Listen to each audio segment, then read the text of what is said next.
오늘 하나님이 우리에게 주신 말씀은 시편 119편의 한 부분입니다. 이 시편은 여러분이 잘 아시겠지만 하나님의 말씀을 찬양하는 것이 가장 중요한 내용이죠. 이 시편의 내용을 잘 말해주는 몇 구절을 보면 대번에 알 수 있습니다. 우리는 먼저 기도자의 말씀을 향한 사랑과 기쁨이 얼마나 깊은지를 시편 119편에서 읽을 수 있습니다. 가령 47절과 48절을 한번 봅시다. 내가 사랑하는 주의 계명들을 스스로 즐거워하며 또 내가 사랑하는 주의 계명들을 향하여 내 손을 들고 주의 율례들을 작은 소리로 읊조리나이다. 이렇게 찬양합니다. 이 기도자는 그런 말씀을 삶 가운데서 지키려고 다짐하고 온갖 노력을 다 기울입니다. 33절을 봅시다. 여호와여 주의 율례들의 도를 내게 가르치소서. 내가 끝까지 지키리이다. 이렇게 이렇게 고백합니다. 이렇게 노력하는 기도자에게 언제나 그래서 깨달음은 말씀 가운데서 옵니다. 그래서 여러분이 시편 119편 하면 가장 잘 아시는 말씀 18절에서는 내 눈을 열어서 주의 율법에서 놀라운 것을 보게 하소서 이렇게 간구합니다.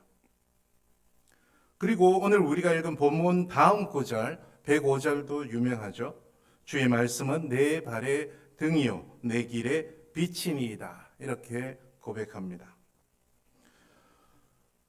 이 시편에서 말씀을 찬양하는 기도자는 얼마나 말씀을 자신이 사랑하는지 또 그 말씀으로 자신이 행복하고 기쁜지를 정말 끝없이 되풀이해서 찬양합니다. 그렇다고 해서 이런 기도자에게 고난이 없는 것도 아닙니다. 시편 기도자들이 거듭 단언하듯 말씀을 사랑하고 말씀대로 살려고 노력하는 이 기도자에게도 까닭없는 고난이 찾아오고 또 기도자를 괴롭히는 대적들이 여기저기서 도사리고 있습니다. 가령 61절을 보면 악인들의 줄이 내게 두루 얽혔을지라도 라고 고백합니다. 악인들이 나를 쓰러뜨리고 죽이려고 하는 줄이 온몸을 휘감고 있다고 고백하죠. 또 95절에서는 악인들이 나를 멸하려고 엿보오나 라고 해서 거듭 닥쳐오는 악인들의 고난에 힘겨워하고 있다는 사실을 드러냅니다. 그래서 107절에서는 나의 고난이 매우 심하오니 여호와여 주의 말씀대로 나를 살아나게 하소서라고 피를 토하듯이 간구하기도 합니다. 그런데도 기도자는 오로지 말씀 가운데서 그 모든 고난과 대적 위에서 무한한 사랑으로 품어주시는 하나님을 거듭 만납니다. 또 만나려고 끊임없이 노력합니다.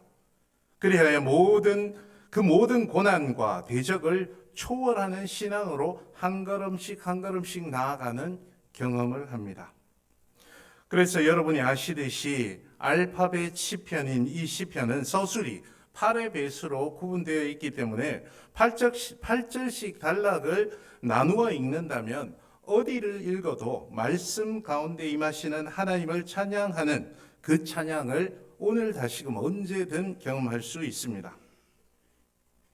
말씀 가운데서 누리는 행복과 기쁨을 경험할 수 있고 말씀 가운데서 고난과 대적을 초월하는 법도 배울 수 있습니다.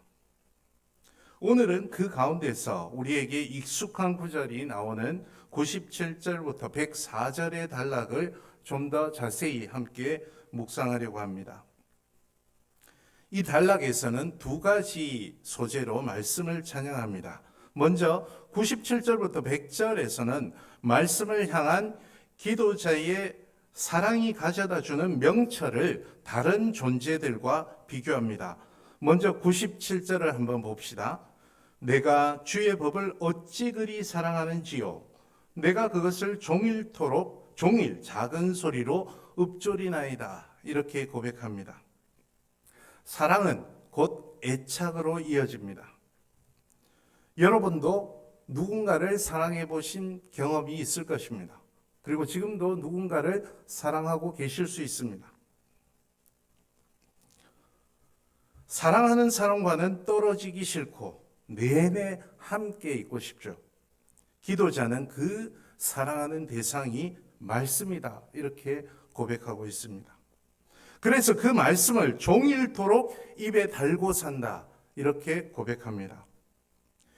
이런 말씀 사랑은 기도자가 하나님의 눈으로 세상을 바라보고 판단할 수 있는 명철함을 가져다 주었다, 이렇게 98절부터 100절 말씀에서 고백합니다. 우리 98절부터 100절 말씀을 한 목소리로 읽어봅시다. 시작. 주의 계명들이 항상 나와 함께 하므로 그것들이 나를 원수보다 지혜롭게 하나이다. 내가 주의 증거들을 늘 읊조림으로 나의 명철함이 나의 모든 스승보다 나으며 주의 법도들을 지킴으로 나의 명철함이 노인보다 나으니이다. 아멘. 여기서 명철이라고 한 말이 있습니다. 번역한 말이 있습니다. 이 명철이란 말의 히브리 말 어원을 따져보자면 판단력이나 분별력, 이렇게 새길 수 있습니다. 우린 누구나 순간마다 우리에게 끊임없이 들어오는 정보를 판단하고 결정하면서 살아가야 합니다. 하나님께서 주시는 명철함이 없으면 자칫 잘못된 판단과 결정을 내리기에 십상입니다. 본문에서는 그런 결정을 상징하는 비교 대상을 두 부류의 사람으로 들고 있습니다. 한 부류는 98절에서 말하는 원수입니다. 시편에서 말하는 원수는 하나님의 무한한 가치를 부정하는 사람들을 일컫습니다. 하나님의 무한한 가치란 하나님의 본성이죠. 하나님의 사랑, 하나님의 공평, 하나님의 정의, 하나님의 공정, 이런 것들이 하나님의 무한한 가치이고 그것이 하나님의 본성인데, 원수들은 그것을 부정하는 사람들을 시편에서는 원수들이라고 일컫습니다. 시편에서 말하고 있는 이런 원수들은 이런 하나님의 가치가 당장 눈에 보이는 이익으로 이어지지 않아서 그것을 부정하는 것이죠. 그보다는 눈에 보이는 세속적인 가치를 더 중요하게 생각하는 사람들입니다. 그런 가치들을 위해서 욕심을 부리는 판단과 결정을 하는 사람들입니다. 그런 것들은 썩어 없어질 것들이죠. 그리고 죽으면 아무런 의미가 없어지는 것들인데도 당장 눈에 보이는 것이기 때문에 그것들을 추구하는 사람들입니다. 하지만 하나님의 무한한 가치는 결코 썩거나 없어지지 않습니다. 그래서 기도자는 말씀이 이런 세속적인 욕심을 초월할 수 있게 해주므로, 말씀 가운데서 무한하신 하나님의 가치를 만날 수 있으므로 말씀을 찬양하고 있습니다. 두 번째 부류는 99절과 100절에서 말하는 스승과 노인입니다. 본문에서 스승과 노인은 사실 같은 부류입니다. 스승과 노인은 세속적인 경험주의를 상징한다고 볼 수 있습니다. 고대 사회에서 나이가 든다는 것은 곧 경험이 쌓인다는 것이고 그것이 곧바로 지혜로 이어진다, 이렇게 이해하고 여기고 있었습니다. 그러나 그런 나이와 경험을 통해서 얻는 지혜로는 기술이나 지식이 숙련되기는 하여도 좀 전에 말씀드린 하나님의 무한한 가치를 깨닫는 데는 그런 경험주의가 절대로 결정적이지 않습니다. 내가 살아보니, 내가 경험해보니 라고 말하면서 복음의 진리, 그 무한한 하나님 나라의 가치를 무시해버리기에 십상입니다. 경험이 많든 적든, 나이가 많든 적든 누구라도 오로지 말씀 가운데서 하나님을 만날 때만 그런 세속적인 경험주의를 초월해서 본질적인 하나님의 가치를 추구할 수 있습니다. 오늘 우리는 어떤 판단을 하고 세상을 어떻게 분별하고 있습니까? 우린 혹시 여전히 세속적인 가치를 마음속에 두고 함께 살고 있지는 않습니까? 우리는 말씀보다 우리 경험을 더 중요시하고 있지는 않습니까? 그렇지 않다고 말하면서도 은연중에 그래도 세상을 살자면 이라고 말하면서 그렇게 결국 경험주의로 결정하고 살고 있지는 않습니까? 오로지 말씀만이, 그 말씀 가운데 계시는 사랑의 하나님, 정의의 하나님, 공정과 공평의 하나님, 그분의 본성을 닮아가는 것만이 우리의 명철함이 되어야 할 것입니다. 101절부터 104절 말씀에서는 삶을 길에 빗대어 표현하면서 말씀의 지혜를 우리에게 전해줍니다. 먼저 101절과 102절 말씀을 함께 읽어봅시다. 내가 주의 말씀을 지키려고 발을 금하여 모든 악한 길로 가지 아니하였사오며 주께서 나를 가르치셨으므로 내가 주의 규례들을 떠나지 아니하였나이다. 아멘. 여기서 기도자는 말씀의 가르침을 받아서 그 말씀을 지키려고 말씀의 길을 떠나지 않았다. 이렇게 고백합니다. 여러분도 공감하실 수 있지만 우리네 삶은 참 길과 비슷하다라는 생각을 합니다. 이것도 앞선 단락과 비슷한 그림이죠. 우리는 순간마다 어떤 삶의 길을 걸어가야 할지를 결정해야 합니다. 자동차로 처음 가는 길을 운전할 때 그 결정에는 요즘은 내비게이션이 중요하죠. 말씀도 그러합니다. 이 시편 119편에서는 하나님의 말씀을 가리키는 낱말이 8개가 계속 반복되고 있는데 그 가운데 율법을 가리키는 낱말, 여러분 잘 아시는 대로 히브리어로 토라라고 하죠. 그런데 이 토라라는 말의 어원은 가리키다 또는 누구에게 가르치다 이런 뜻을 가진 동사, 여러분이 아시는 대로 여러분의 표정을 안 봤어야 되는데 야라입니다. 이 야라라는 낱말에서 파생한 타무르림이라는 명사가 있습니다. 이 명사는 타무르림이라는 명사는 실제로 이정표라는 뜻이 있습니다. 예레미야서 31장 21절에 이 낱말이 나옵니다. 처녀 이스라엘아 너의 이정표를 세우며 너의 편말을 만들고 큰 길 곧 내가 전에 가던 길을 마음에 두라. 돌아오라. 내 성읍으로 돌아오라. 그러니 하나님의 말씀은 우리 삶의 길에 순간마다 순간순간 해야 될 선택에서 이정표가 된다. 이렇게 새길 수 있습니다. 본문에서는 그 이정표대로 살아가는 그 길은 세속의 가치를 따르는 악한 길로 벗어나지 않는다. 이렇게 고백하고 있습니다. 우리가 아주 자주 들어왔던 103절에서 기도자는 이런 귀한 말씀을 꿀에 비유합니다. 함께 읽어봅시다. 주의 말씀의 맛이 내게 어찌 그리 단지요 내 입에 꿀보다 더 다니이다. 아멘. 여러분, 꿀의 가장 큰 특징이 무엇입니까? 물론 우리말 본문의 번역에서 말하는 달다라는 미각이죠. 여러분 꿀 그러면 달다가 가장 먼저 생각날 것입니다. 대부분 역본에서 그런 귀한 말씀이 우리 삶에 주는 가치를 달다라는 미각의 비유로 번역합니다. 그런데 히브리어 본문에서 쓰인 말라츠, 여기서 달다라고 번역한 말이 말라츠인데요. 이 낱말이 아쉽게도 구약 성경에서 여기밖에 쓰이지 않습니다. 그 말은 여기밖에 안 쓰이기 때문에 사실은 무슨 뜻인지 정확하게 모른다는 말입니다. 전통적으로 앞에 나오는 꿀과 연관적 꿀은 뭐겠냐? 꿀이 말라차하다면 뭐겠냐?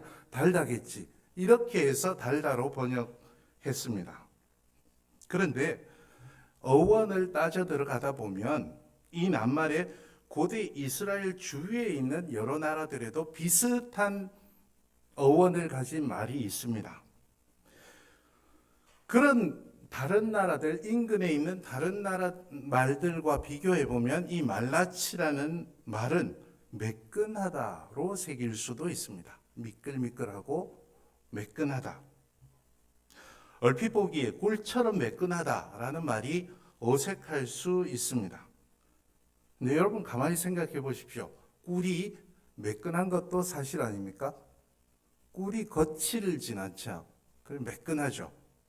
만약 이렇게 매끈하다로 이 낱말을 새겨본다면 꿀의 맛보다는 질감에 초점이 맞추어집니다. 달콤함보다는 어떤 문제에서건 어려움 없이 매끈하게 판단하고 결정하는 것을 명철이다. 이렇게 새기는데 더 어울릴 수도 있습니다. 하지만 달다고 새기건 매끈하다라고 새기건 말씀이 그만큼 소중하다라고 찬양하는 데는 변함이 없습니다. 본문의 마지막 구절인 104절에서는 이런 말씀 때문에 기도자는 명철하게 되었다. 오늘 한 분이 굉장히 본인의 이름을 많이 듣게 되기는 합니다. 그분 아닙니다. 그죠? 이런 말씀 때문에 기도자가 명철하게 되었다. 그러니까 세상의 어떤 일에서도 하나님의 무한한 가치에 따라 판단하고 결정하며 삶의 길을 걸어갈 수 있다. 이렇게 고백합니다. 104절을 함께 읽어봅시다.